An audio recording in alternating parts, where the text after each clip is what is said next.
mehlo madala. You know, I'm good, and you? Ngiyaphila.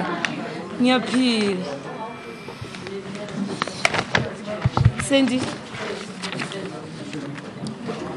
can you give this to Tede or Sandy? Tede, go pay for Sandy.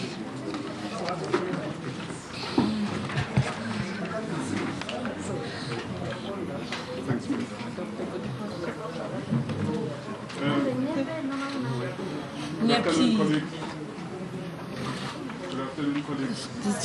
And thanks for your patience. Thanks for being with us. Minister, welcome. Thank you. MC, Chairperson, CEO, Acting DG. We have in front of us, colleagues, the Minister of Water and Sanitation, Ms. Nomvula Mokonyane in the center. To her right is MEC of Kopta in the province of Gauteng, MEC Mamabolo. To the left of Minister is the chairperson of the Board of Rand Water, Ms. Tidim Hashatse. To the left of the chairperson is the CEO of Rand Water, Mr. Pesik Chemani, and at the tail end of the table is our acting DG in the Department of Water and Sanitation, Mr. Trevor Balza. I'm Sputnik Bratau from the department. We will request Minister to make her remarks, and then from there we'll take questions and we can be able to proceed. Minister, thank you very much. Thank you very much, and good afternoon, ladies and gentlemen, and welcome to Rand Water. We know you've been here over time. Part of our responsibility has been to brief everybody locally, different sectors, but also getting updates on where we are with regard to the situation in the province of Gauteng.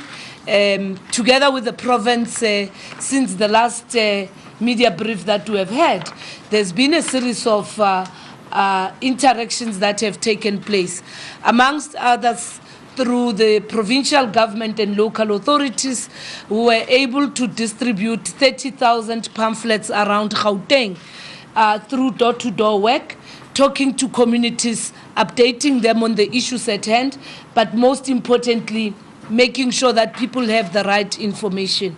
Secondly, we've also been able, as we have said last time, to increase the number of mobile tanks that were able to go to areas that were affected, and that on its own has helped to ensure that whilst people may not have had access to water in the way that they are used to, they were able to access water through alternative means that have been created.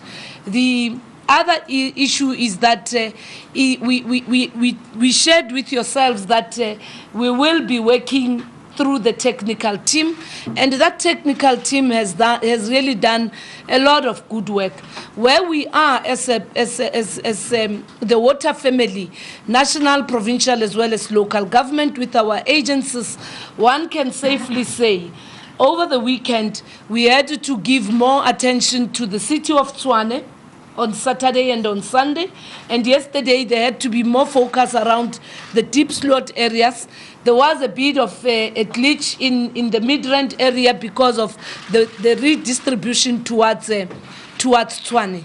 The teams have been out in the field, making sure that we deal with the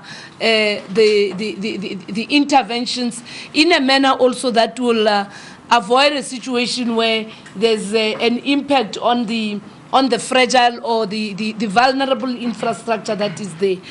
We had the call center functioning.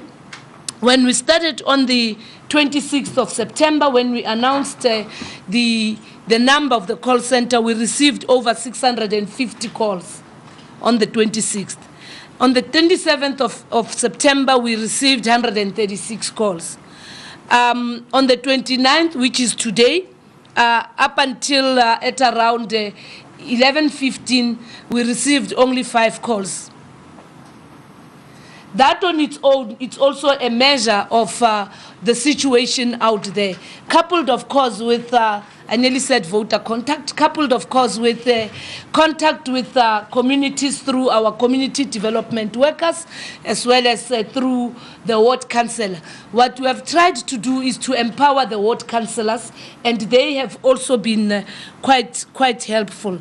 I can safely say water has been restored to the areas of Johannesburg, the areas of Tshwane, and the areas of Ekurhuleni metros. In the West Rand, in Mogale, in the high areas where I also live, we were quite fortunate that today we're able to get water for the first time in a normal way, albeit the fact that the pressures are as yet to improve. We are quite humbled by the response of many of our own communities in the appreciation of the work that we have been able to do collectively. We also are quite humbled by the team spirit that has come out of this experience, which has happened for the first time in the history of Rand Water, which is, by the way, 100 years old, and something that more than 100 years old, by the way. It's older than the ANC.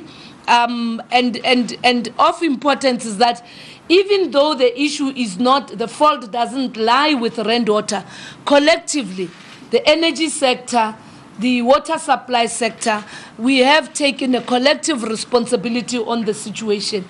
And for the record, to members of the media and those that have been going out in the media being interviewed, what has happened in Gauteng was a technical glitch in terms of distribution of water. At no point have we ever said this is because of water shortage in Gauteng.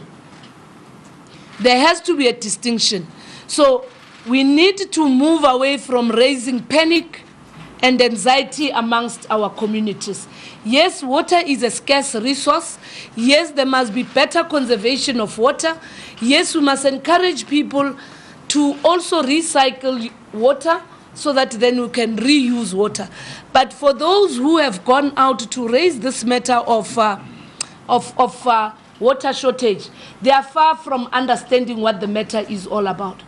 Of course, the country is working through the National Development Plan on a long-term water plan, just like we are dealing with roads, just like we are doing with housing, just like we are doing with arts and culture, and any other matter. The NDP is about Vision 2030. So we are not outside of what is happening. And we're calling on those who call themselves to be experts to contribute towards this long-term plan. And also say to our people, for now, there is no reason for panic on the issues of water availability. The other thing is that the ailing infrastructure, before even this occurrence, we have all said it is time now, in pursuit of Vision 2030, the NDP, that through the different provincial governments and the Minister of COGTA and his MECs, we need to make sure that every municipality has got at least a plan of 10 years on infrastructure. We have also said, together with National Treasury, we are now going to ensure that, is it the 7% that has to be ring-fenced for maintenance, must actually be put aside out of the resources that come every year in the budgets of municipalities to deal with the maintenance of the old stock, and to make sure that as we plan for the rollout of the new, we also attend to that. We've also agreed that we have, as a nation, to focus on the energy mix. And therefore, the issues of energy in terms of water supply or water supply for energy are also on the cards of the NDP. And we are a sector that is also working on those very issues. And the issues of alternative technology for material that then produces the pipes is one of the things that we are looking at. The issues of alternative energy supply, it is part of what we are dealing with. Where you are, finally, ladies and gentlemen, you are at an institution that has got a monitoring capacity of what happens at the levels where we distribute to the reservoirs that go to local authorities. So there is an integrated monitoring system of water availability and how then it gets distributed. And therefore, what we want to share with yourselves is that we have now brought everybody towards an appreciation that the situation is far better than what it was 3-4 days ago, and we are quite certain that it has stabilized. However, we do appreciate that there may be things beyond our control that may happen, and hence we will not move away from this management at this high level for the coming 2 weeks. And that's what we are all about. As we move forward now, the MEC for Cooperative Governance and Traditional Affairs in Gauteng, just like we do in other provinces, will be working with our local authorities, the water family, in ensuring that we carry over this work beyond where we are. And by the time we meet, as we have done, many of you know, with other provinces, we will then come on an integrated approach in terms of water and sanitation in Gauteng, working together with the provincial government. Because on Friday we told you, including the Premier's statement, that we have had an interaction through the Premier's Coordinating Forum. Various sectors were briefed today. The business sector has been briefed. The civil society sector has been briefed. Everybody relevant.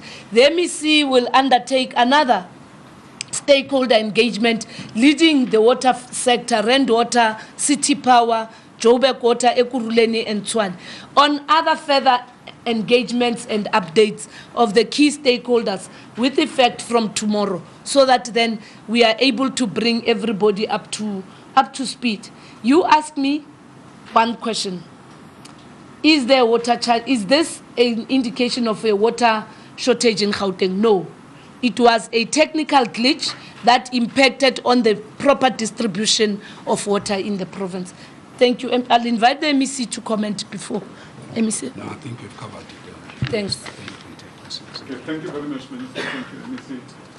Colleagues, as we normally do, we'll take a round of 3. And please identify yourself and the media house that you represent, and then we can take the questions. 1, 2, and 3 on the floor. Okay. My name is Malungi Elopwe. I'm from ENCA. I just want the panel maybe to help me understand, in terms of the municipalities, give us a breakdown of how many areas have been affected by water in Gauteng per municipality, and how many out of those, how many have their water supply restored, and how soon are we likely to have the matter solved or water returned to normality? Thank you.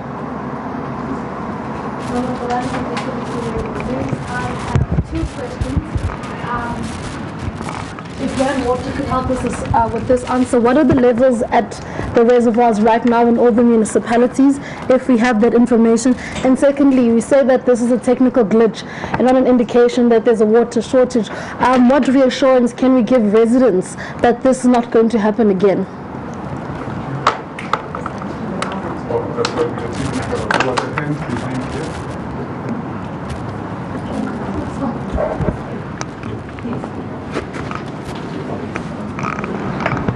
Avumile Kongo from ANN7. What I want to find out is, in terms of security, to avoid this happening again, what measures have been taken to make sure that issues like cable theft, especially pertaining to issues such as this one, don't happen again? And also, I wanted to ask, you were saying that this is not an issue of Rand Water, but that of energy. So what I wanted to find out, in that case, do we have backup to make sure that when such a thing happens, backup kicks in? Thank you.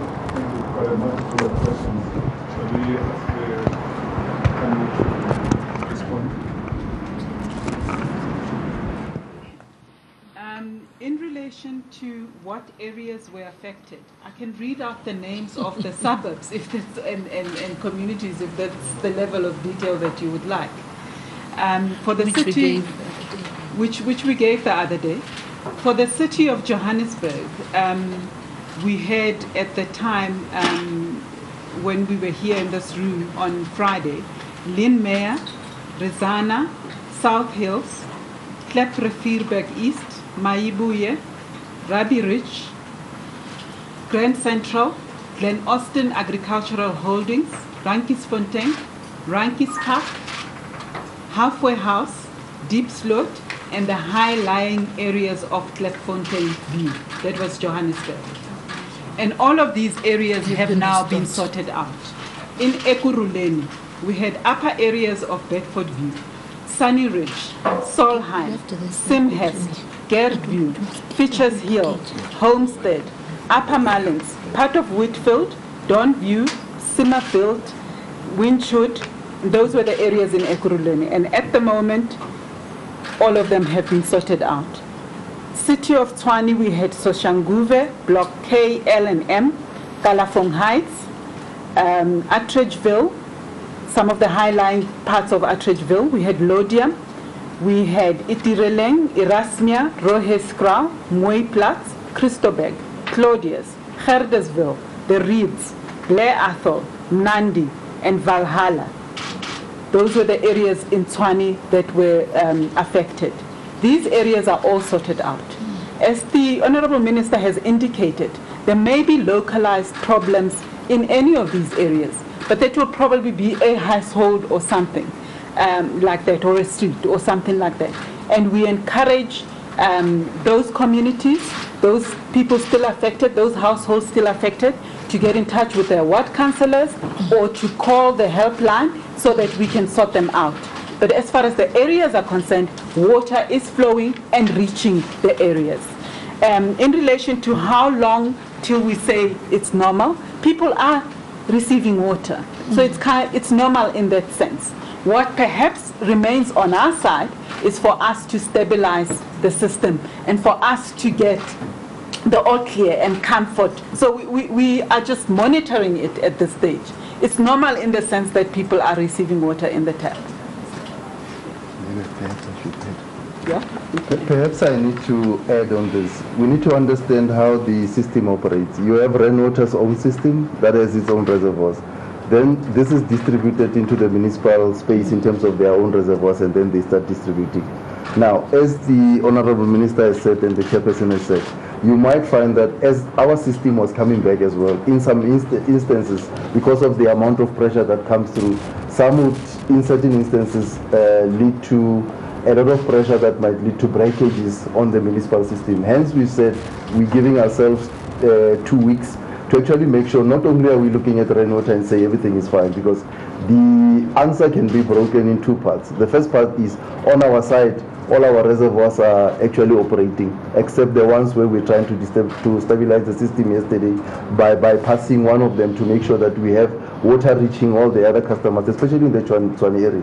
Right now we're busy filling that up as well, because today is Monday, so there was a peak in the morning in terms of what needed to happen. But we've been able to manage that properly. But we're saying it's not an isolated thing, and as the Minister was saying, she's looking at the total value chain. For us to ultimately say everything is stabilized, we need to actually ensure that throughout the value chain, we've been able to sort out everything. But that does not mean that there were no other problems that were at other parts of the system in terms of what needs to happen. And we now jointly still working together under the direction of the Minister to say, we're picking up the information. How do we help each other to actually even make sure that at lower levels of the value chain, we can still now deal with the issue. So that's where we are at this stage. But as it's been said, we are encouraging that information come through, and then there is a joint technical team and committee that has been set up that's looking at that together with the municipalities to try and actually ensure that we can identify these areas and they can be given priority in terms of dealing with them. Okay, then there was the question around the levels of reservoirs, which we don't have and at the moment, but I think speaking broadly, we can say, as the CEO has said, our reservoirs, the Rand water side of the reservoirs, are now at a stage where there is no compromise in terms of being able to pump the water through.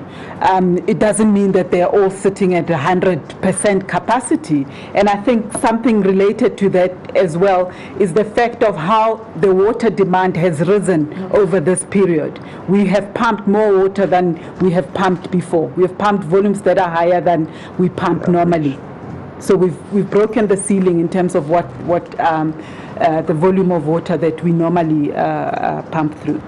And to try and augment that as well, more on the technical side, you'd look at a reservoir. Some of our reservoirs are very big. I mean, the biggest one that we have is over 650 megaliters. And that's huge in terms of what it has to supply. So it supplies the other reservoirs downstream, and then we use pressure.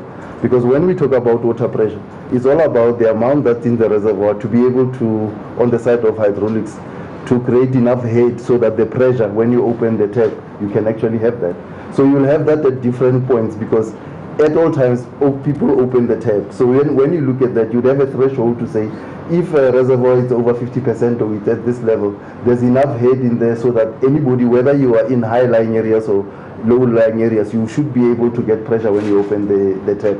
So at this stage, the system is stabilizing for us to be able to make that call, and all these areas that were without water are able to get water, even the high-lying areas, because we look at that to say anything about this particular threshold is fine. But as you would know, as end users of water, you always go to the tap, you always use water, so you won't have a particular level where you say this is it. But we are getting that comfort over the past 3 days in terms of where the levels are.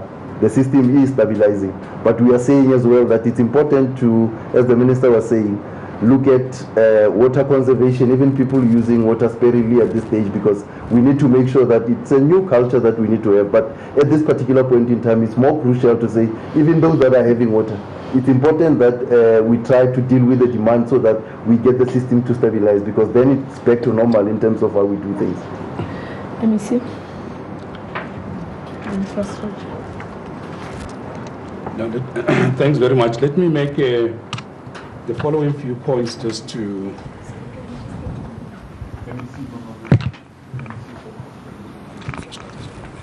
Okay. Can I proceed? Yes. Just to emphasize a few points. One is that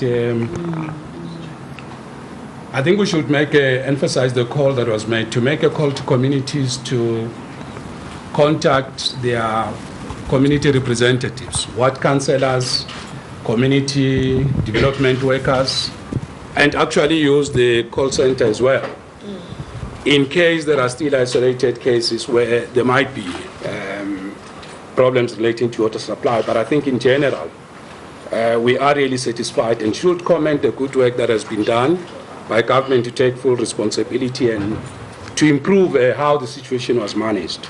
So moving forward, we should really emphasize the point that the mechanisms of communication that are there will help us to finally deal with this particular challenge, and I think that's very important moving forward.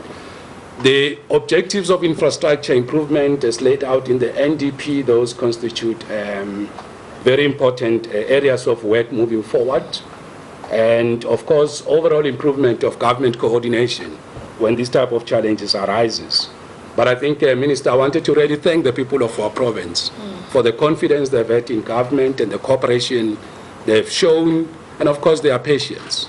And I think for us and all of government moving forward, and of course all other stakeholders, is to ensure that we work together, in a very coordinated way, as we did, and to improve on that when this type of issues arises.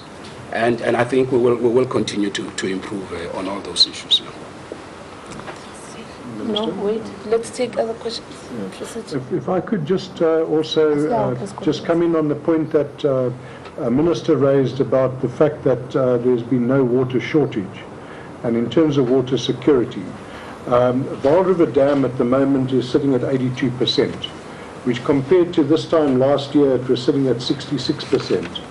So in terms of sufficient water available for the system and that value chain which the CE was referring to as well, sufficient water, not a problem. So it's an element down in the value chain where we, through the vandalism, that we lost some of the supply in terms of getting it into down to the consumers. Somebody raised the issue of technical glitch. I asked about backup. Backup, yes. Wait, I can't get it. Yes. Can I?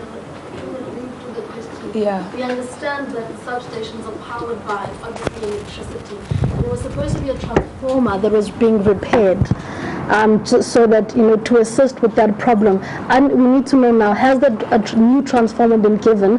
And also, what is the backup that you're supposed to have? Because I understand there was supposed to be backup, but that wasn't working at the time as well.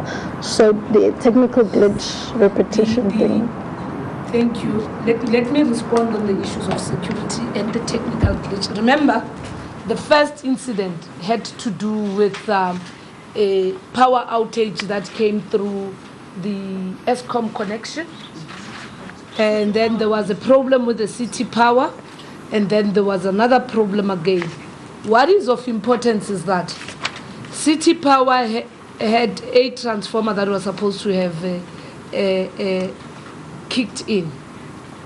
What we have since done is to bring everybody under one roof and say, let's restore the coordination and strengthen the integration of our own systems and the cooperation amongst all agencies. The fact that now even those areas that were affected by the transformer, the transformer that could not kick in, it is because of the intervention that has been made. So we are now relying on the intervention that has been made, whilst we are sorting out the backup that was there and needed to be fixed by City Power, and we are quite satisfied with the intervention made by City Power. Because if it was not, then we would have had a problem where some of these Johannesburg affected areas would not have actually had water until today. So that is what City Power is dealing with. Once the transformer is being sorted out and it has been 100% tested, it will then have to be the issues of continuous maintenance, the thing that I have raised, that we need to make sure that we look after our infrastructure, because even an ordinary generator, if it is not going to be continuously taken care of, when a need arises, it would actually then have some inability to function. So it borders again on the issues of maintenance and on the issues of monitoring the functionality by City Power, by Rainwater, by Eskom, all of us, because there has to be an integrated team that always makes sure that the entire value chain functions. Cable theft, we do take the issue of cable theft quite serious. There is work that is underway because water security in terms of protection of our infrastructure is quite important. And there are interventions that are being attended to, and those interventions are going to take the situation to other levels, and that then requires the inclusion of other role players. And as I have briefed you previously, that there has also been an inclusion of the security cluster into this particular operation, because this matter can't just be a matter of energy and water. It also requires infrastructure people, it requires planning people, it requires the security people. We do believe that it is now time that issues of cable theft are not taken as petty crime in South Africa. We must really deal with issues of cable theft as part of economic sabotage. And how are we going to make sure that this never occurs again? I wish I would say we will make everybody to commit that they will never steal the cable again. I so wish I could be able to have that. And my own humble plea to our own communities is that don't be tempted to break down the infrastructure that is going to be needed even by yourself. Two, we must deal with those that are illegally buying these kind of goods because they are part of stolen goods. 3, we must improve the security setup in all our areas. There are sites that are identified as national key points, but for the purposes of this engagement, I would not be keen to give a detailed report on what we are going to do, because at some point I so wish we must catch the culprits, rather than informing the culprits that we are on their neck. And my view is that you don't tell the culprit that, the criminal, that I'm on your neck, but the culprit must actually feel that you are breathing on his, mostly it's his, it's never hers, on his neck, and make sure therefore that the justice system, when we deal with these crimes, we don't deal with them as petty crimes. We deal with them as serious economic crimes. And there is that work that is being done, which very soon you'll see through government action that we are also working towards 4 or 5 steps, to being 4 or 5 steps ahead of the criminals who are actually causing this harm. Remember a few months ago, a few weeks before the elections, there was a problem in Johannesburg where there were power outages because of these kind of things. Remember the Gauteng cable theft. And it is all those many other things that we are continuously picking up. Okay, can I take you 2, 3? Well, looking about just a second. I think we should move Okay, that's not here. We've got quite a few going. Thank you. I'm Elise Temple from Radio 24.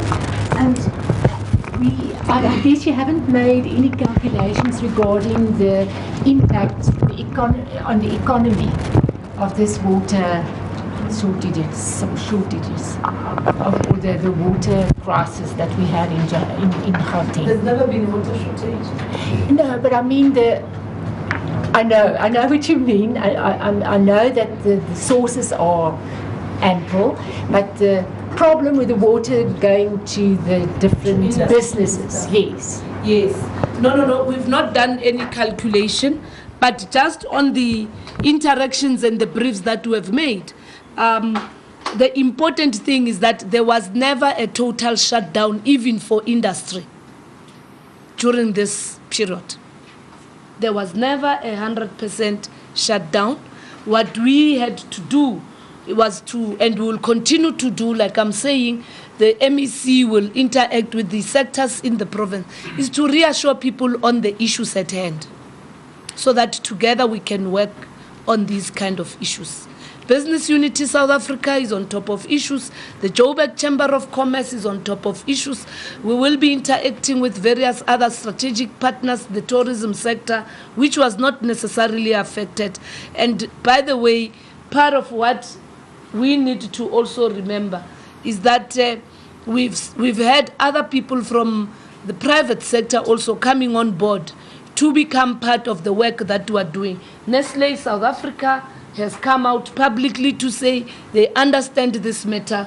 They are one of the biggest water users in the industry.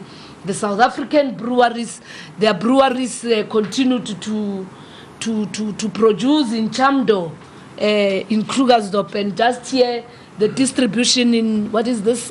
Is it here behind Soweto? So that continued to happen. ArcelorMittal was briefed. In fact, we came into contact with them on Friday. So we were ahead of everybody in terms of making sure that we reassure the communities of Gauteng, and hence what the MEC is so important is saying is so important. We must thank our people's appreciation of the issue that we're dealing with, but also the cooperation that we have received. And moving forward, we need to work together so that when situations of this particular nature happen, we're able to respond. The issue with this experience was the turnaround time in terms of responding. And I think we are better compared to where we were when the situation arose. Shall we take these 3 here, and then I'm going to come to you guys in the corner. Panel from the Times. I just need to be sure I decode your message clearly.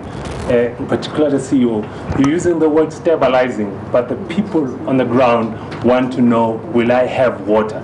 And do you still stand, from the CEO side, do you still stand that the situation will normalize after 14 days? Normalize, which means in terms of reservoir, in terms of pressure. I just need to be sure that I understand you well. Okay, shall we take another one? Bernadette McGuire, Carte Blanche.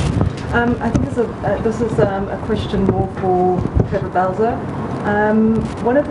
2 years ago, I interviewed the department, and they said that they needed 276 billion rand to fix the infrastructural challenges in this country. That's a huge amount of money. Have we managed to find that money as yet? Are we going to fix it? Thanks. Taylor Nasilo from Power FM. How would Rand Water Board respond to the Parliamentary Committee Chairperson's criticism that you haven't lived up to your status as a national key point? And I know the Minister said you don't want to outline the plans too clearly how you're going to prevent it, but you could just give us some indication, please. Thank you. Okay, shall we take the back? Yeah, from this side first. Yeah, we'll put. I just wanted to ask what you said that the water supplies are there almost more than stabilizing. But is this an assurance to Gauteng residents that there won't be any more water cuts? And then number two, is the water rationing process still going to continue?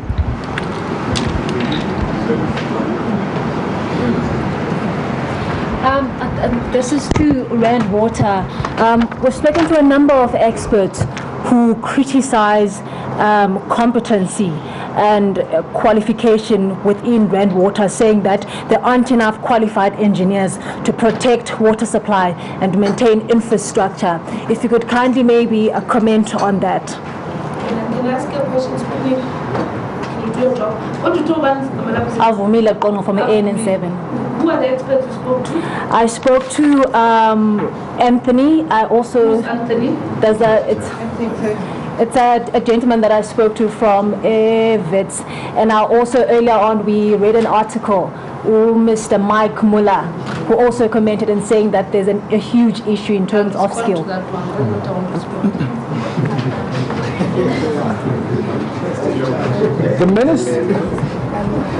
The minister kept on saying that we need to look after our infrastructure repeatedly.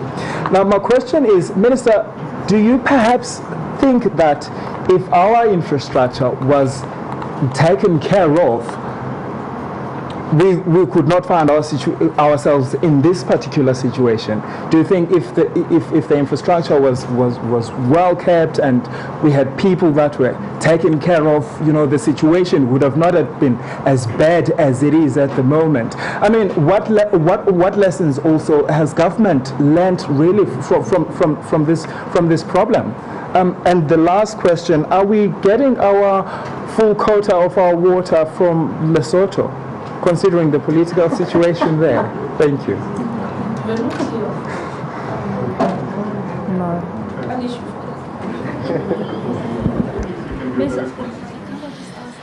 Can I deal with these ones that have to do with the qualifications? I want to start first by saying she's the chair of the board. She's black, she's a woman, she has the capability. Two, he is the CEO of the board. He has the qualifications and so forth. It's quite interesting also on the names we have mentioned, and I don't want to venture into that space. But let me remind you, I don't know when last did you know Mike Mellor, because I don't want to talk a lot. Mike Mellor today is a member of the National Planning Commission.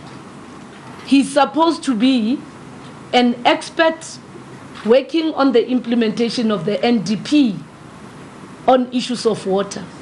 But not long ago, 6, 7 years? He was the head of a department. 8 years. Ask him what did he leave behind.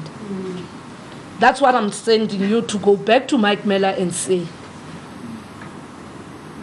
Let me share with you on the experts, because part of what and I'm happy that we have raised this question. On the artisans in Randwater, we've got 246. On the engineering capacity, we've got 287. On operators, it's 555. On scientists in Randwater, you've got 95. Leave aside the capacity with Joburg Water. Leave aside the capacity that is there with City Power. Leave aside the capacity that Ervat has got. By the way, remind the experts that Ekurhuleni received a blue drop. Yes, Ekurhuleni received a blue drop. Tshwane received a blue drop, my baby. Johannesburg received. So, with due respect on our learned friends, part of what we need to appreciate is the capacity and the intentions of good men and women in the sector, rather than actually bringing other things.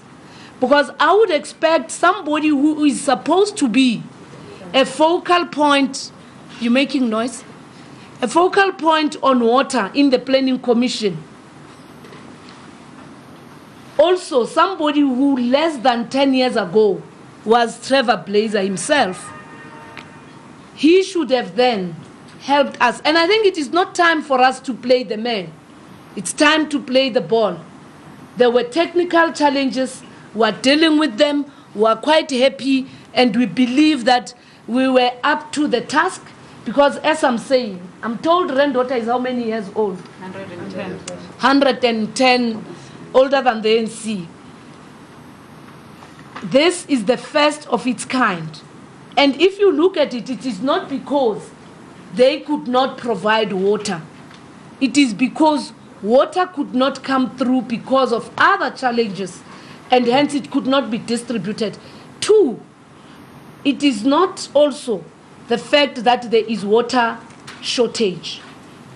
The issue of saying, let's take care of our infrastructure, it's this theft that is continuing. Our people, just like vandalizing a school, stealing desks and stuff, let's make sure that we protect the infrastructure that City Power has laid, that Joburg Water has laid, that Randwater has laid. Let's not buy the stolen good. So I'm saying, had it not been partly of theft, and where water is being restored, had it not been of aged infrastructure and poor maintenance, then some of the pipes would not have burst. Because part of what we said when we were not here on Friday, but we shared with the media, including ENCA, was to say we are quite aware that as we release the water, the pressure becomes unbearable and it then impacts on the infrastructure. We then put a technical team of engineers that then went out to ensure that as the water is being supplied, in fact, since that time, there's not been any major impact. So we will continue to say that. Even today, may we look after our infrastructure. And those who have a responsibility of maintenance, may we use the resources for maintenance and not for any other thing. And I think for me, that is what is quite important. The DG will speak about the issue of infrastructure. Yes, there is a plan, like what the MEC has said. Issues of social infrastructure, there's now a presidential infrastructure coordinating committee. We're looking at the plans up to 2030, and we have broken them to say the minimum now, Gauteng must give us a plan of 10 years with their local authorities. Every municipality, they must actually do that kind of issue. And the lady from Carte Blanche, in fact, our issue now is no longer about money. It's about the plan. Let's have a plan. Because sometimes when you talk about 200 and something billion, people start panicking and thinking we need all that money today. If we have a plan, a 10 to 20-year plan, we can then break it down. And as we speak now, we have already started. Remember, we have upgraded some of our existing dams from the time 2 years ago when you spoke to them. Remember, we have built new dams.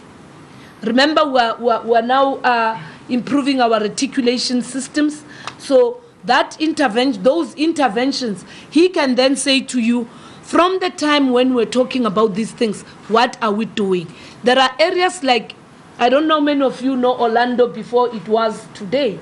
That was built for less than 60,000 people, but it now has almost 1 million people. Part of what we need to do through the MEC for human settlement is to build new cities and towns. So the solutions don't lie with water. They will lie then with the work that they are doing in Lufereni, the work that they are doing in Nelmapias, so that to de-densify the infrastructure that is now aged, that requires restoration, and that may also have to be damped, because some of the infrastructure is archaic. It can no longer even cope because it has been overused. So Trevor will buy me a chocolate for answering for him, because all I'm saying is that at that time 2 years ago, there was no sectoral approach on social infrastructure. We now have the NDP, and we are in that team of the Presidential Infrastructure Program. And over the past 2 years, we have upgraded some, and we are working with the local authorities also to deal with those issues. And we can give you a breakdown of the areas where work has begun. Can I just make a quick comment before you come in? I just thought, Minister, that I thought we had substantially clarified a whole number of issues, but just to pick up one point, is that with regard to the current technical glitch, and I'm looking in that direction, I think we have said, look, significant progress has been made to deal with that issue. If there are outstanding, if there are still areas where there are problems, which we think this will be isolated cases, will not be the general picture. Let those come through the call center. We will be engaging councillors again, as we have been doing that. We'll pick up on those issues. So I think we would, await also communities giving us information. That's going to be very critical. But in the overall, let's commend the good work that has been done. Moving forward, we're going to continue to improve our overall coordination. And I think what we can actually confirm, and I don't want us to be speculating about will a glitch happen or not, because the glitches take different form. They offer different nature. So I can't speculate on that.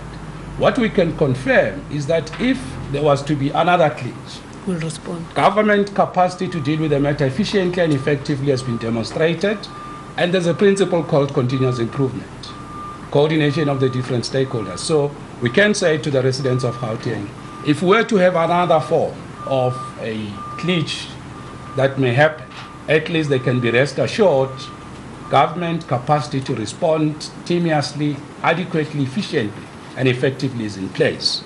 And moving forward with regard to overall improvement of our infrastructure, that work continues to be done. So I thought those were the three critical issues that we have clarified. But I think let's turn it over to Just to comment further on the infrastructure and justify the chocolate that I'm going to provide, Minister, in terms of that projection we gave, that 10-year projection, 45% of that budget is available to be able to deal with that. And I think it'll be further enhanced if you look at the outcomes from the Presidential Local Government Summit, which has just taken place, on the theme of back to basics, that there will be a push for municipalities to put 8% of their budget back into operations and maintenance. You must bear in mind that that budget we set out at that stage covered the full value chain. It wasn't only for the provision of new infrastructure, but also is for the management and the operation of existing infrastructure. Just to pick up quickly on the question around Lesotho, yes, we're still getting our full quantity of water from Lesotho. In fact, we've been using water from Lesotho to discharge into the Caledon River to supplement supplies into Mangaung, and we will be again doing some supplementation to make sure that we get water to the local municipality of Sesotho on the Caledon River. So there's no issue there. And then also just to get rid of one of the myths around rationing, there's never been any rationing. what we've been doing is load shifting, as moving water from those areas or that system, part of the system, which has had adequate water supply, into those parts of the system which has been deficient in supply. So there's been no rationing that has been taking place. So that's a bit of a myth out there which we must dispel. We're done. Okay, I think still on the issue raised by when we say we shifting load, it does not mean the people that in a particular area that had water do not have water. It's just that we say we've built enough in terms of what sits in our reservoirs to take part of that to the areas that do not have water. And I think it's also answering the question of what is it that we do in the long term to actually ensure that we are better equipped to handle these kind of things, or whether they will happen in the future or not. Part of what we're spending, as Renota, we're spending in excess of 1.5 billion on infrastructure per annum. Now, part of that in terms of what you're doing is we're creating interconnectivity within our system, and hence the turnaround time in terms of what the minister had actually discussed with you on Friday to say we're looking at a 2-week process. The 2-week process, and we're not, there's nothing to decode, sir. Everything that we're saying is as is.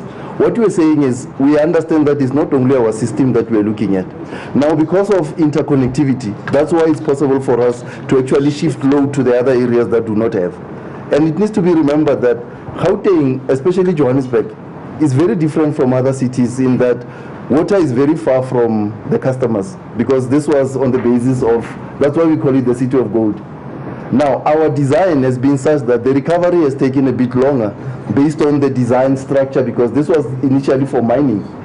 And now you're looking at that infrastructure to use it now for other purposes. So for us to be able to balance that has been based primarily on the historical nature of the design of our system. So the recovery process now is well on its way, to the extent that we say we're not only looking at rainwater, but we want to make sure that the end user would now be able to say there is water. When I'm talking about stabilizing the system, it's more on the lines that we have enough in terms of what we need to do, but until we get to a point where we're not shifting part of the load, but each operates now normally, we need to do that. But that cannot be the end, as the minister was saying. We now need to look at the next levels to say, with the municipalities, are they able to ensure that the ordinary person on the street, when they open a tap, there is water?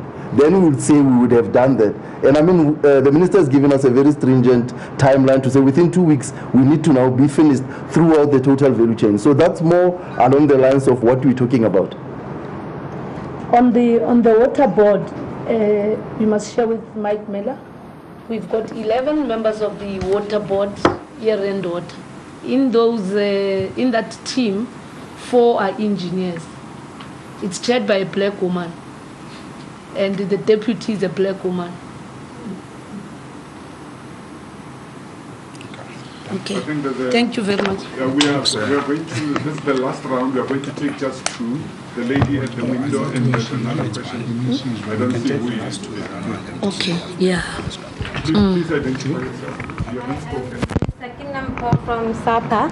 I just wanted to ask you, I've just been notified that there's a water shortage right now in Patuwetsko, the Amatole district. I'm not sure if your department knows about it. I just wanted to get comment about it from you while you're here. Another question. That's the last question behind this. Minister, I'm sorry, I was not here on the previous press briefing. I know you mentioned interventions by the City of Power. So if you can just maybe briefly take me just a few of those. Sorry, City Power. City Power. City Power does also supply us with energy, isn't it? So it is in that value chain. They are also a key role player in the area of Johannesburg, but they also complement areas of Mogale, just like what Eskom does.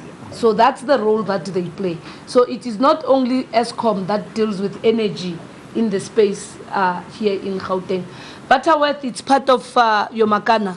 No, it's not Yomakana. It's Amatole, yes. Again, it is something that we need to deal with, and I would prefer that what we should be sorting out is that it's not the similar situation. the issues are different. We're quite happy with the progress that has been made here. We're giving ourselves the remaining days of the 2 weeks to ensure that we can now say we're back to normality. Remember, water is a scarce resource. Use it wisely. 2, remember, any theft of cable may disrupt supply and distribution of water anywhere in our country and anywhere in the world. And know, therefore, that you are committing a serious economic crime. Thirdly, we need to, all of us, go back to basics. Make use of our resources and our capacity to make sure that we provide the services on time to our communities, and we work collectively in the 3 spheres of government in ensuring that the services are not disrupted. We need to come with that 10-year plan on infrastructure. We need to commit that 7% that must come through our conditional grants as municipalities towards ensuring that it is used for actual maintenance of our own infrastructure. We need to work together. We once more want to thank even our ward councillors who were there, and in some instances we had to rely on them being on the ground to take the heat on the matter, and we are quite humbled by their work. The community development workers who have done a good job in communicating, and some members of the media who have really done very well in making sure that we keep our people informed. We'll continuously do that, and we can't thank the fish for swimming. The board of Rand Water, they actually had to respond on time, and they've been on top of issues 24/7, briefing all political principals. Where we are quite confident that we have turned the tide. Thank you very much. Thanks. Minister, I need Thanks, to rush. Thanks. Yes.